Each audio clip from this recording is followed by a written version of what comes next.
La limite des plus forts est atteinte, plus d'extension de territoire et le combat entre sûrement dans sa phase finale. Mais quoi qu'il en soit, ça se dessine. Le combat final laissera des séquelles et ça, on va en parler.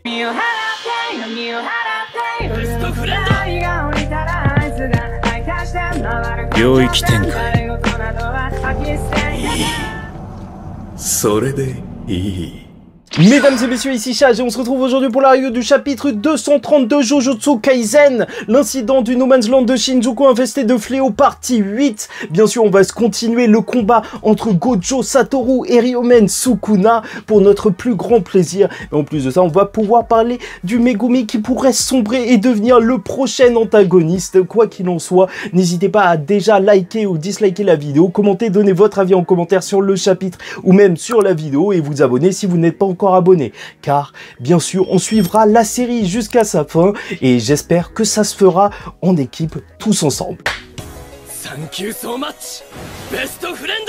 Bref, allons-y directement avec l'adaptation de Makura et le retour de Megumi qui montre aussi surtout la supériorité de Gojo. Bien sûr, comme Meimei le répétera, la carte ultime des Zenin a été lâchée. Makura, le Shikigami ultime est apparu, l'adaptation ultime, puis lorsqu'il est adapté, il peut tout détruire. Il a détruit l'extension des territoires de Gojo Satoru. Mais la grande question est comment et quand s'est-il adapté? Et c'est là que le regard de Gojo est vraiment tout simplement hyper puissant. Juste voir Gojo comme ça, réaliser que c'est son élève qui s'est pris les coups de l'infini, donc dans sa tête, et que ça a dû juste lui griller le cerveau. Sukuna qui l'a utilisé comme bouclier humain.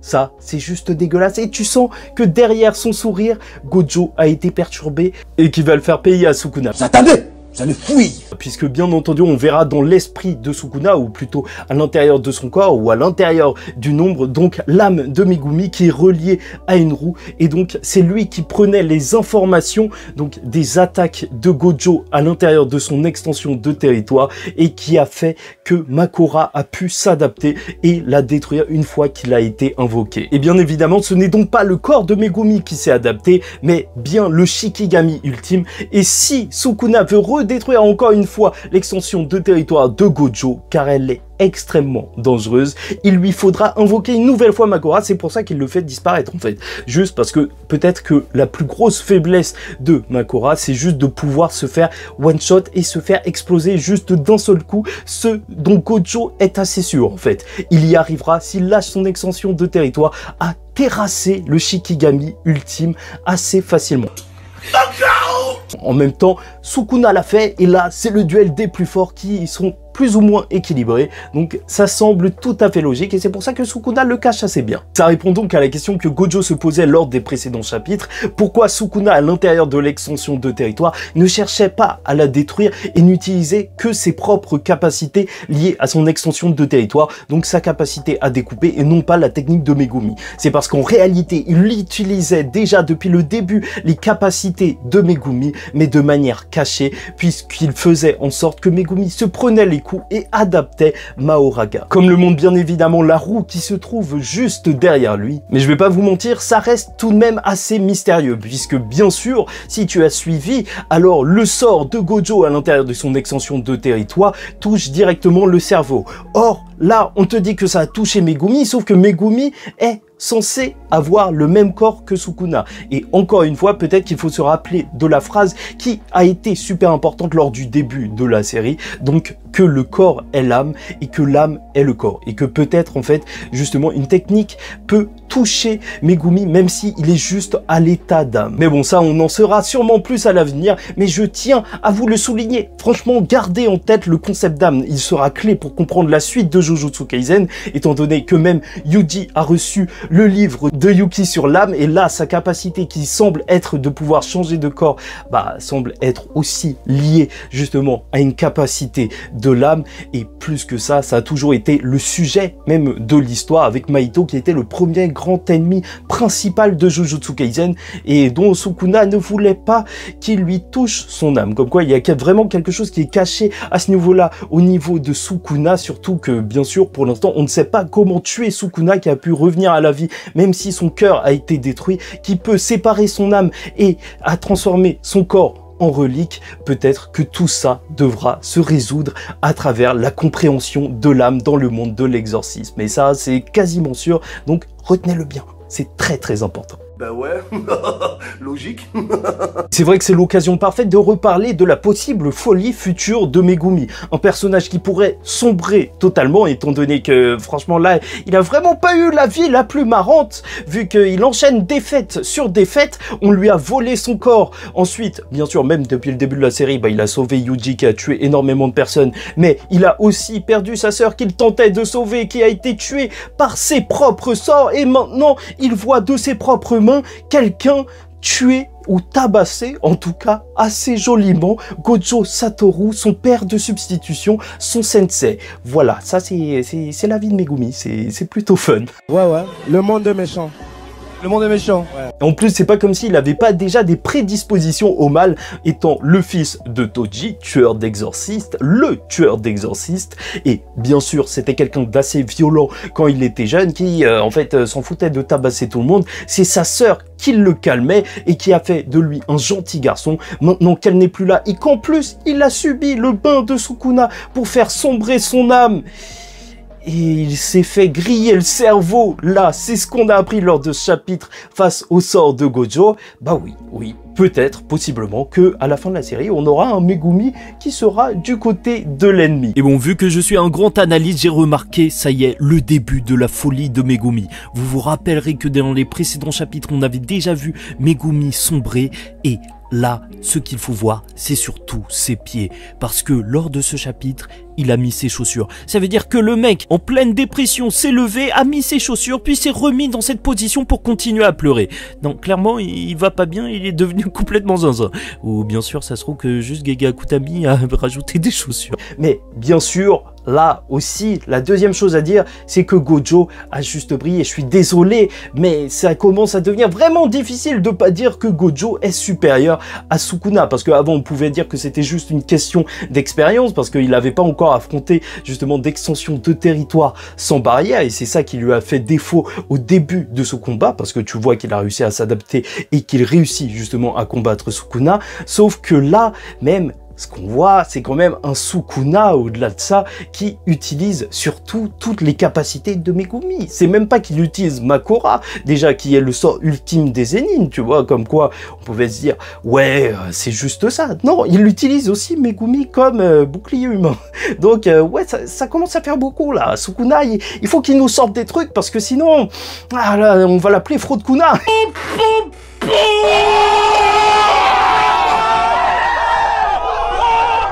En plus, il fait le fier lors de ce chapitre et il se tourne en ridicule. Vraiment, c'est plus le roi des fléaux, c'est le roi de la fraude, je suis désolé. Enfin bref, et justement, parlons-en d'enfin la fin de combat des extensions de territoire, parce que ces clashs étaient juste infinis, et surtout de la folie des plus forts. Puisque pour Gojo Satoru, ça, c'est simple. Vu que ce n'est pas Sukuna qui a le corps adapté à sa capacité, il a juste à one-shot Makora, et donc il n'a pas peur. Il veut juste lâcher son extension de territoire, mais Sukuna l'a bien compris, il n'en est juste plus capable. Puisque bien évidemment Yuta, il avait raison de s'inquiéter pour Gojo Satoru, il a réalisé quelque chose qui était normalement impossible, et pour cause, normalement une partie du cerveau emmagasine donc les sorts, les techniques occultes. Et c'est pour ça que Kenjaku, lorsqu'il change de corps, et ça explique même pourquoi, lorsqu'il a pris le corps de Geto, qui est censé être mort, il a réussi à utiliser ses capacités. Oui, c'est dans une partie du cerveau, comme une boîte noire d'avion, c'est ça qu'on te dit dans ce chapitre. Oui, sauf que ce qu'on t'avait dit aussi, c'est que après une extension de territoire,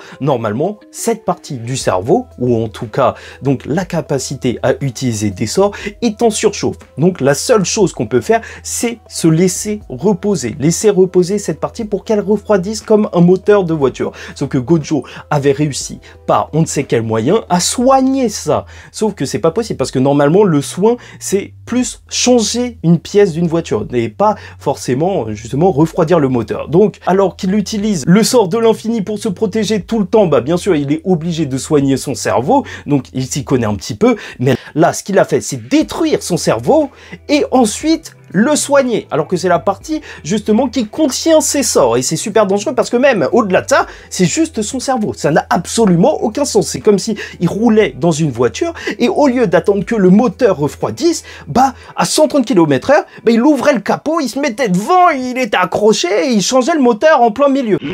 C'est complètement zinzin, et c'est ce qu'aura fait Gojo Satoru 5 fois, et c'est pour ça qu'il en subit ici et maintenant les séquelles. Pisser du sang du nez de cette manière. Comme quoi, je sais même pas ce qu'il en restera à la fin de ce combat. Et Gojo n'en peut plus. Il posera même le genou à terre. Et c'est là que la tension est juste incroyable, avec en plus le Sukuna qui est en train de trash talk, bien entendu, qui lui dit « Oui, ok, tu es le plus fort, sauf que c'est moi le réel plus fort. Et donc, vu que j'étais pas là, bah tu es juste un homme ordinaire quand je suis là. » Tu vois, le mec parle. Et c'est ça qui est très très gênant, et ce qui fait de lui le roi de la fraude, puisqu'il se dit qu'il peut donc supprimer Gojo juste en lâchant une extension de territoire et justement en fermant la barrière. Gojo sera enfermé, il n'a plus de moyen d'utiliser son extension de territoire. En plus de ça, Sukuna s'est équipé de la roue de Makora pour s'adapter à l'infini, et donc ce sera terminé pour lui alors qu'il est juste à bout et qu'il ne pourra pas utiliser les domaines simplifiés encore et encore comme il l'avait fait la première fois et riposter face à Sukuna. Sauf que en fait c'était n'importe quoi, ouais, c'est... Même Sukuna qui va lâcher son extension de territoire, au final, va se retrouver avec une extension qui va tomber par terre et ses yeux qui vont commencer à pisser le sang. Oui, c'est n'importe quoi. Oui, lui aussi est à bout. Il a beau parler, lui aussi est en train de tomber. Car juste en se prenant 10 secondes du sort de Gojo, lui aussi a le cerveau bien trop abîmé pour utiliser une extension de territoire. Et en plus, lui aussi, il s'était soigné 2 fois, je crois, après ses extensions de territoire. Donc voilà, oui, voilà, Sukuna parle, mais au final, lui aussi est en train de tomber.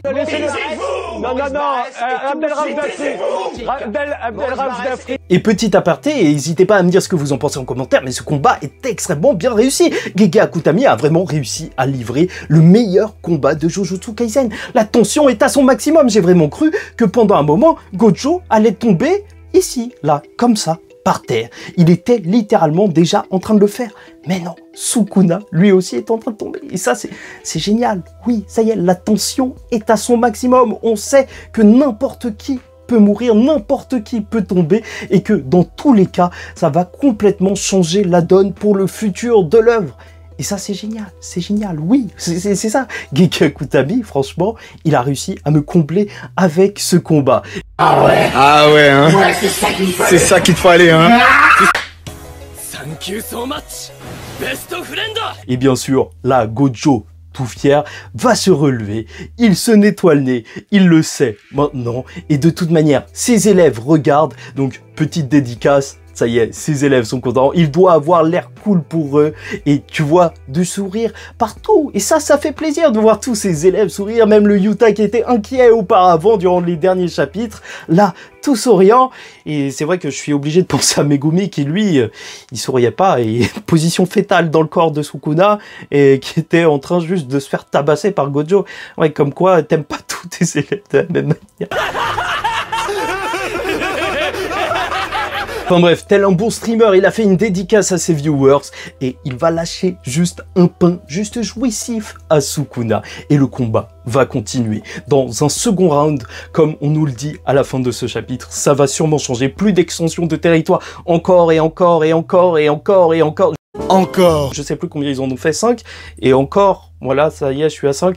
Oui, ça faisait beaucoup, mais on y est enfin. Mais ce qui est tout de même à noter, c'est que Sukuna a maintenant la roue au-dessus de lui, et il compte bien sûrement donc tenter de s'adapter aux capacités de Gojo. Mais quoi qu'il en soit, venons-en justement aux répercussions que pourront avoir ce combat, parce que ça devient de plus en plus clair. Qui gagnera et qu'est-ce que sera la suite? Et déjà, je suis obligé de vous parler de Kashimo, mais imaginez si Sukuna et Gojo se mettent à mourir. Mais franchement, Kashimo, qui a passé un pacte avec Kenjaku, qui a préparé cette capacité, ce one-shot qu'il voulait utiliser sur le plus fort, et s'il n'a pas d'ennemi, ce serait assez marrant à voir. Ouais, franchement, Gege Akutami, fais-moi ça, je vais bien rigoler.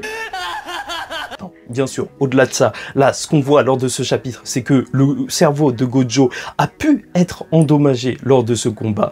Et sait-on jamais, peut-être que ces séquelles, et sûrement même qu'il y aura des séquelles par le futur. Et que même si Gojo, même si, je ne dis pas qu'il ressortira gagnant, mais s'il en ressort gagnant de cet affrontement, alors peut-être que tout simplement, il en mourrait, ou en tout cas, il ne pourrait plus utiliser ses capacités occultes et il pourrait juste servir de mentor. Et ça, franchement, déjà, ce serait pas mal, parce que c'est vrai que ça avait été critiqué, le fait que Gojo, s'il sort de sa prison juste ensuite pour être tué, alors ce serait un petit peu, ok, voilà, juste pour ça, là, on aurait une autre solution. Et même, ça permet même aussi d'avoir Sukuna qui pourrait lui aussi tomber, étant donné que peut-être en utilisant ce soin après ses extensions de territoire, et vu que il est peut-être pas habitué comme Gojo Satoru qui soignait son cerveau continuellement pour utiliser son sort de l'infini H24, donc s'il n'est pas habitué à faire ça, peut-être que lui aurait abîmé sa capacité à utiliser des techniques et ne pourrait juste plus utiliser d'extension de territoire. Franchement, un Sukuna sans son extension de territoire face aux autres, déjà, c'est un combat auquel je crois un tout petit peu plus, tu vois, un tout petit peu plus, mais quoi qu'il en soit, je vous le répète encore une fois, les deux peuvent tomber. Il y a d'autres ennemis pour les étudiants, il y a Megumi qui peut possiblement devenir un ennemi, mais surtout Kenjaku avec son futur fléau ultime, et il y a de quoi faire, surtout qu'il reste un dernier doigt de Sukuna, et encore une fois, on n'est pas dans One Piece ou un autre manga où on peut considérer que quand un personnage dit quelque chose, alors c'est plus ou moins vrai. Là, il faut se méfier de chacune des paroles. Et s'il y a un doigt qui est prétendument du côté de Gojo, on ne sait pas s'il est réellement avec lui. Peut-être que même Kenjaku lui a volé, peut-être que c'est la solution pour que Sukuna revienne même s'il est tué lors de ce combat et qu'il trouve un autre moyen de devenir beaucoup plus fort.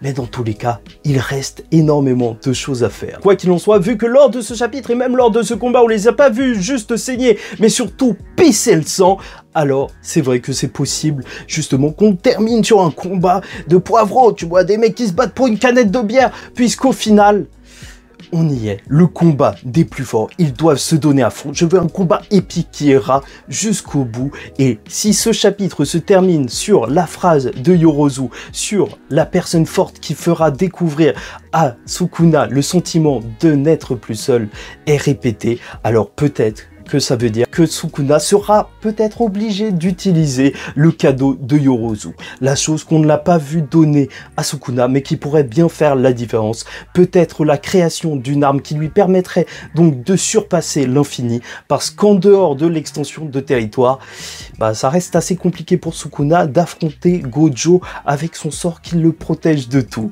Bref, globalement, le chapitre 230 de Jujutsu Kaisen met fin à la boucle de l'utilisation des extensions de territoire. Sukuna a survécu au sort de l'infini en utilisant Megumi et Makora. Et alors que la tension est à son comble et que l'on apprend que Gojo a détruit et soigné son cerveau à chaque fois, Sukuna paye lui aussi le tribut d'avoir été touché par l'infini. Que ce soit Gojo Satoru ou Ryumen Sukuna, chacun ont atteint leurs limites. Il est donc temps de passer à une autre phase du combat. Sukuna croyait avoir le dessus, mais il a eu tort. Le plus fort de l'histoire a parlé trop vite. Gojo Satoru n'est pas un homme ordinaire. Même face à Ryumen Sukuna, Gojo ne perdra pas aussi facilement, car Gojo est face à ses élèves. Il se bat pour eux et qu'il est tout simplement le plus fort. My best friend!